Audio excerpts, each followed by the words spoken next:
Good morning students. आज हम लोग सोशल स्टडी पढ़ेंगे क्लास 7 का ज्योग्राफी चैप्टर 4 वायु एयर। हमारे पृथ्वी चारों ओर से वायु की घनी चादर से घिरी हुई है जिसे वायुमंडल कहते हैं। हमारा पृथ्वी जो है अर्थ जो है वो चारों तरफ क्या है, वायु का एक लेयर से घिरी हुई है जिसको हम लोग वायुमंडल कहते हैं। पृथ्वी पर सभी जीव जीवित रहने के लिए वायुमंडल पर निर्भर है। पृथ्वी पे जितने भी जीव हैं वो जीवित रहने के लिए क्या है, सभी वायुमंडल पर निर्भर करते हैं। ये हमें सांस लेने के लिए वायु प्रदान करता है एवं सूर्य की किरणों के हानिकारक प्रभाव से हमारी रक्षा करता है। ये क्या है, हम लोगों को सांस लेने के लिए हवा का हवा उपलब्ध कराता है और हानिकारक जो रे आता है सूर्य का उससे हमारी रक्षा करता है। यदि सुरक्षा की ये चादर ना हो तो हम दिन के समय सूर्य की गर्मी से तप्त होकर जल सकते हैं एवं रात के समय ठंड से जम सकते हैं। अगर ये परत नहीं हो वायुमंडल का तो क्या होगा, तो हम दिन में सूर्य की रोशनी की वजह से तप कर जल सकते हैं और रात में ठंडा की वजह से पूरा जम सकते हैं।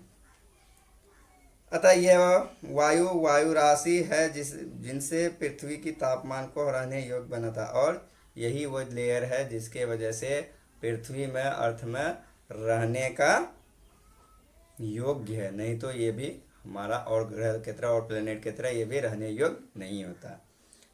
वायुमंडल का संगठन। अब हमको देखना है वायुमंडल का संगठन क्या क्या है, कंपोनेंट उसका। क्या आप जानते हैं कि जिस वायु का उपयोग हम सांस लेने के लिए करते हैं वास्तव में वो अनेक गैसों का मिश्रण है। क्या आप जानते हैं कि हम लोग जिस वायु को लेते हैं प्राप्त करते हैं वो अनेक मेनी गैसेस से बना है, मिलके बना है। नाइट्रोजन तथा ऑक्सीजन ऐसी दो गैसें हैं जिनसे वायुमंडल का बड़ा भाग बना है।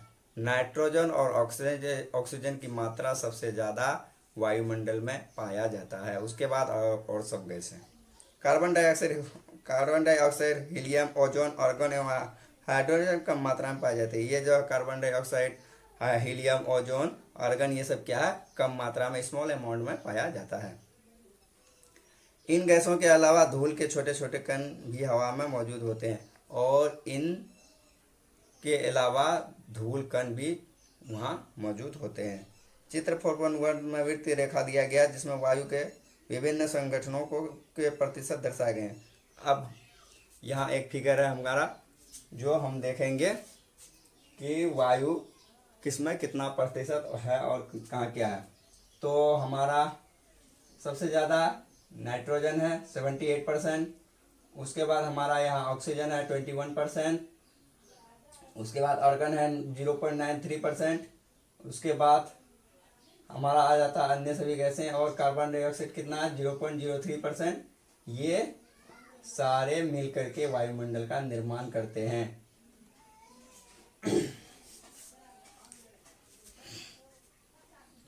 नाइट्रोजन वायु में सर्वाधिक पाई जाने वाली गैस है। नाइट्रोजन जो है वायु में सबसे ज़्यादा पाया जाता है। कितना पाया जाता है, ये 78% पाया जाता है। जब हम सांस लेते हैं तब फेफड़ों में कुछ नाइट्रोजन भी ले जाते हैं और फिर उसे बाहर निकाल देते हैं। जब हम सांस लेते हैं, ब्रीथिंग करते हैं, तो उसमें क्या करते हैं, हम नाइट्रोजन भी उसके साथ में जाता है, लेकिन फिर क्या होता है, बाद में हम उसको निकाल देते हैं। परंतु पौधों को अपने जीवन के लिए नाइट्रोजन की आवश्यकता होती है, लेकिन हम लोगों के रिस्पेक्ट में क्या है, पौधे जो होते हैं, प्लांट जो होते हैं, उसको नाइट्रोजन चाहिए ही चाहिए, उसको आवश्यकता है। वे सीधे वायु से नाइट्रोजन नहीं ले पाते और लेकिन वो क्या है, सीधे एयर से जो है नाइट्रोजन को प्राप्त नहीं करता है। वो मृदा तथा कुछ पौधों की जड़ों में रहने वाले जीवाणु वायु से नाइट्रोजन लेकर इसका स्वरूप बदल देते हैं जिससे पौधे इसका प्रयोग कर सकें। ये किस तरह से लेता है नाइट्रोजन, सीधे तो नहीं ले सकता डायरेक्टली। तो ये क्या करता है, पौधों के जड़ों में जो बैक्टीरिया वगैरह रहता है उसके द्वारा वो नाइट्रोजन को प्राप्त करता है। ऑक्सीजन वायु में प्रचुर मात्रा से मिलने वाली दूसरी गैस है। उसके बाद हमारा हेवी अमाउंट में मिलने वाला दूसरा गैस कौन सा है? ऑक्सीजन है। ये 21% है। Nitrogen 78%, oxygen 21%। मनुष्य तथा पशु सांस लेने में वायु से ऑक्सीजन प्राप्त करते हैं, और मनुष्य तथा पशु जो है क्या है, एयर से ये ऑक्सीजन लेते हैं। हरे पादप प्रकाश संश्लेषण द्वारा ऑक्सीजन उत्पन्न करते हैं, और हरे प्लांट जो है वो क्या करते हैं, ऑक्सीजन का उत्पादन करते हैं। इस प्रकार वायु में ऑक्सीजन की मात्रा समान बनी रहती है, और इस प्रकार क्या है, ऑक्सीजन की मात्रा जो है वायु में हमेशा समान बनी रहती है, क्योंकि जितना यूज होता है उतना वो प्रोड्यूस करता है। कौन? हरे प्लांट, ग्रीन प्लांट। यदि हम वृक्ष काटते हैं तो ये संतुलन बिगड़ जाता है। अगर हम वृक्ष को काटते हैं तो क्या होगा, हमारा जो संतुलन है वो बैलेंस जो है वो बिगड़ जाएगा, क्योंकि पेड़ ज़्यादा काट देंगे तो हमें जितना मात्रा में चाहिए ऑक्सीजन वो नहीं हो मिल पाएगा, तो जाहिर सी बात है संतुलन गड़बड़ाएगा। कार्बन डाइऑक्साइड अन्य महत्वपूर्ण गैस है। उसके बाद तीसरा में कार्बन डाइऑक्साइड। हरे पादप अपने भोजन के रूप में कार्बन डाइऑक्साइड का प्रयोग करते हैं और ऑक्सीजन वापस देते हैं। हरे प्लांट जो होते हैं, ग्रीन प्लांट जो होते हैं, वो क्या करते हैं, कार्बन डाइऑक्साइड अपने अंदर में लेते हैं और ऑक्सीजन का प्रोड्यूस करते हैं, ऑक्सीजन रिलीज करते हैं। मनुष्य और पशु कार्बन डाइऑक्साइड बाहर निकालते हैं। मनुष्य और पशु, ह्यूमन और एनिमल्स जो है वो क्या करते हैं, ऑक्सीजन को अंदर लेते हैं और कार्बन डाइऑक्साइड को बाहर छोड़ते हैं। अगर पेड़ पौधे उसको ये करके फिर ऑक्सीजन नहीं बनाया तो बैलेंस ये भी बिगड़ जाएगा। मनुष्य तथा पशु छोड़े जाने वाले कार्बन डाइऑक्साइड की मात्रा पादपों द्वारा प्रयोग की जाने वाली गैस के बराबर होती है, जिससे यह संतुलन बना रहता है। जितने मात्रा में हम लोग कार्बन डाइऑक्साइड को छोड़ते हैं उतने मात्रा में वो ऑक्सीजन को रिलीज करता है, जिसके कारण बैलेंस बना हुआ रहता है। अगर ऐसा नहीं हो तो अनबैलेंस हो जाएगा। इसलिए हम लोगों को पेड़ पौधा भी लगाते रहना चाहिए। परंतु ये संतुलन कोयला तथा खनिज तेल आदि ईंधनों के जलाने से गड़बड़ा जाता है। लेकिन क्या है, ये कब गड़बड़ाता है, जब कोयला खनिज और आदि ईंधन को हम लोग जलाते हैं तो उससे क्या होता है, प्रचुर मात्रा में हैवी अमाउंट में हमारा कार्बन डाइऑक्साइड का रिलीज होता है, जिसके कारण हमारे पर्यावरण एनवायरनमेंट का संतुलन बैलेंस जो है वो गड़बड़ा जाता है। ये वायुमंडल में प्रतिवर्ष करोड़ों टन कार्बन डाइऑक्साइड की बढ़ोतरी करते हैं। ये सब जो है कल कारखाने और इससे क्या होता है, प्रति वर्ष करोड़ों टन का कार्बन डाइऑक्साइड का जो है बढ़ोतरी करते हैं, जिससे जो कि एक चिंता का विषय है। परिणाम स्वरूप कार्बन डाइऑक्साइड का बढ़ा हुआ आयतन पृथ्वी पर मौसम तथा जलवायु को प्रभावित करते हैं। इसका ही परिणाम है कि मौसम में जो प्रभाव आता है, कभी बारिश की जगह बारिश नहीं होती, सूखा पड़ जाता है, जहाँ सूखा है वहाँ बारिश हो जाती है। मतलब अनबैलेंस जो जिसका मौसम है वो नहीं होकर के मौसम में चेंजिंग जो आ जाता है, यही कार्बन डाइऑक्साइड की मात्रा के बढ़ने के कारण ऐसा होता है। वायुमंडल का संगठन, वायुमंडल का कंपोनेंट हो गया मतलब क्लियर। यहाँ तक अगर किसी को कोई दिक्कत है तो वो ये कर सकते हैं। उसके बाद अब आइए देखते हैं हम लोग वायुमंडल की संरचना, वायुमंडल बनता कैसे है, उसका स्ट्रक्चर कैसा है। हमारा वायुमंडल 5 परतों में विभाजित है, जो पृथ्वी की सतह से आरंभ होती है। ये है क्षोभ मंडल, समताप मंडल, मध्यमंडल, ब्रह्मंडल, वायुमंडल एवं बहिर्मंडल। चित्र 4.2 हमारा क्या है, वायुमंडल जो है 5 लेयर्स में विभाजित है। और ये 5 लेयर्स क्या कौन कौन सा है, ये आपका क्षोभ मंडल हो गया, ये दूसरा समताप मंडल है, तीसरा मध्यमंडल, चौथा ब्रह्मंडल, पांचवा बहिर्मंडल। और ये इसका सीमा है, यहाँ से यहाँ तक आपका हो गया क्षोभ मंडल। उसके बाद यहाँ से यहाँ तक आपका समताप मंडल है, और यहाँ से यहाँ तक मध्यमंडल, और यहाँ से यहाँ तक ब्रह्मंडल और ब्रह्मंडल, ये बहिर्मंडल। तो सबका ये सीमा है। ये हमारा माउंट एवरेस्ट है, और ये हवाई जहाज ऐसे ऐसे हो करके जाता है आगे। आइए देखते हैं क्षोभ मंडल। अब 5 है तो 5 में से सबसे पहला क्षोभ मंडल है। अब उसके बाद ये परत वायुमंडल के सबसे महत्वपूर्ण परत है। ये क्या है, वायुमंडल का सबसे इम्पोर्टेंट लेयर है। इसकी औसत ऊंचाई 13 किलोमीटर है। इसकी जो ऊंचाई है, ये जो यहाँ से यहाँ तक है, कितना है, इसकी जो ऊंचाई है यहाँ से यहाँ तक 13 किलोमीटर है। 13 किलोमीटर है इसका ऊंचाई, 13 किलोमीटर। हम सभी हम इसी मंडल में मौजूद वायु से सांस लेते हैं। और हम लोग क्या करते हैं, हम लोग का जो ये है, हम लोग का ये इसी मंडल में है, इसी के इससे हम लोग वायु लेते हैं, सांस लेते हैं। मौसम की लगभग सभी घटनाएं जैसे वर्षा, कोहरा एवं ओला वर्षण इसी परत के अंदर होता है। और मौसम में जितने भी तरह के चेंजेस होते हैं, बारिश, ठंडा, ओला, जो भी होता है, वो सब इसी क्षोभ मंडल में होता है। उसके बाद आप जाइए समताप मंडल। समताप मंडल क्षोभ मंडल के ऊपर का लगभग समताप मंडल कहलाता है। और क्षोभ मंडल के जस्ट ऊपर जो है, ये हमारा क्या है, ये समताप मंडल कहलाता है। ये लगभग कितना है, ये 50 किलोमीटर है। 50 किलोमीटर, 50 किलोमीटर की ऊंचाई तक है फैला हुआ। इसका ऊंचाई कितना है, 50। ये कितना था हमारा क्षोभ मंडल, 13 किलोमीटर। और ये क्या है हमारा, 50 किलोमीटर तक की हाइट में है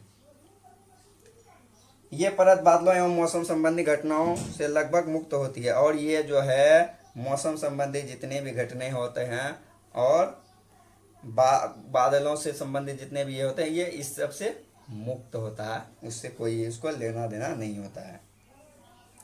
इसके फलस्वरूप यहाँ की परिस्थितियाँ हवाई जहाज उड़ाने के लिए आदर्श होती है। इसी के कारण यहाँ हम लोग क्या करते हैं, हवाई जहाज उड़ाने में सक्षम होते हैं। क्योंकि यहाँ एकदम मौसम क्लियर रहता है, किसी तरह का कोई दिक्कत नहीं होती है, जिसके कारण से हवाई जहाज आराम से हम लोग उड़ा सकते हैं।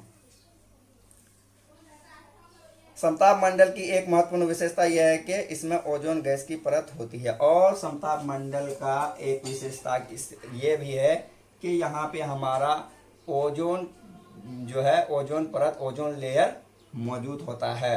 ये इसकी एक खासियत विशेषता है। इसमें ये परत सूर्य से आने वाली हानिकारक गैसों से हमारी रक्षा करती है। और यही परत जो है, सूर्य से जो अल्ट्रावायलेट रे आता है, हानिकारक किरणें आती है, ये ओजोन लेयर इसको यहीं पे रोक देती है और हम लोगों तक पहुंचने नहीं देती है, जिसके कारण हम लोग हानि और नुकसान से आराम से बच जाते हैं। उसके बाद आ जाइए आप मध्यमंडल। 2 हो गया हमारा, क्षोभ समताप हो गया, और अब तीसरे में मध्यमंडल।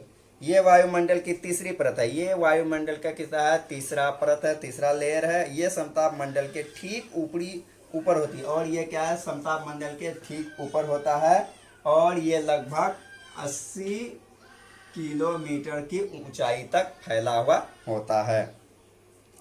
अंतरिक्ष में प्रवेश करने वाले उल्कापिंड इस परत में आने पर जल जाते हैं। और अंतरिक्ष में जो भी उल्कापिंड प्रवेश करती है, वो इस परत में अगर आ जाती है मध्यमंडल में, तो ये क्या होता है, जल जाता है।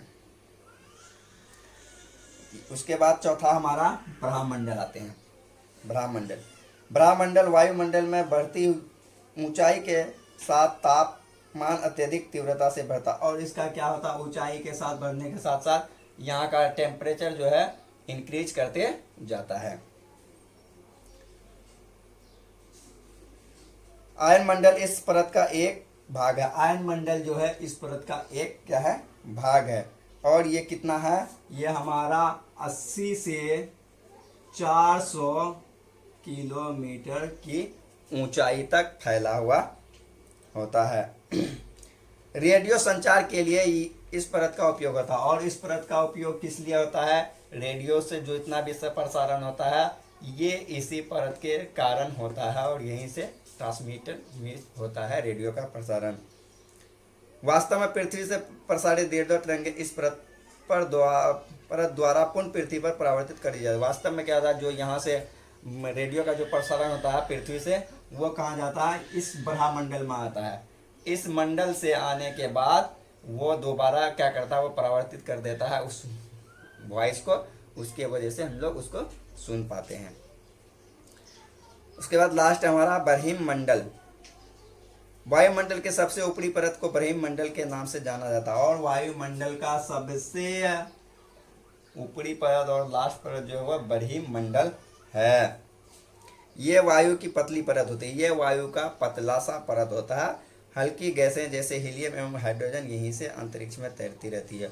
और अंतरिक्ष में जो भी गैसें तैरती है, हीलियम और हाइड्रोजन, वो यहीं से तैरती है। तो आज हम लोग यहीं तक रखेंगे। इसमें अगर किसी को किसी तरह का कोई डाउट हो तो वो पूछ सकते हैं। और इसको नगर ये हो रहा कहीं समझने में किसी को तो वो पूछ सकते हैं। और हमें लगता है आप लोग समझ गए होंगे। उसके बावजूद भी अगर कहीं कोई ये है तो आराम से पूछ सकते हैं। और इसको ज़्यादा से ज़्यादा लाइक और शेयर करें ताकि हर आदमी तक, हर इसमें जो इंटरेस्टेड है पढ़ने लिखने में, एजुकेशन से, उस तक शिक्षा पहुंच सके और इसका सब कोई लाभ उठा सके। Thank you.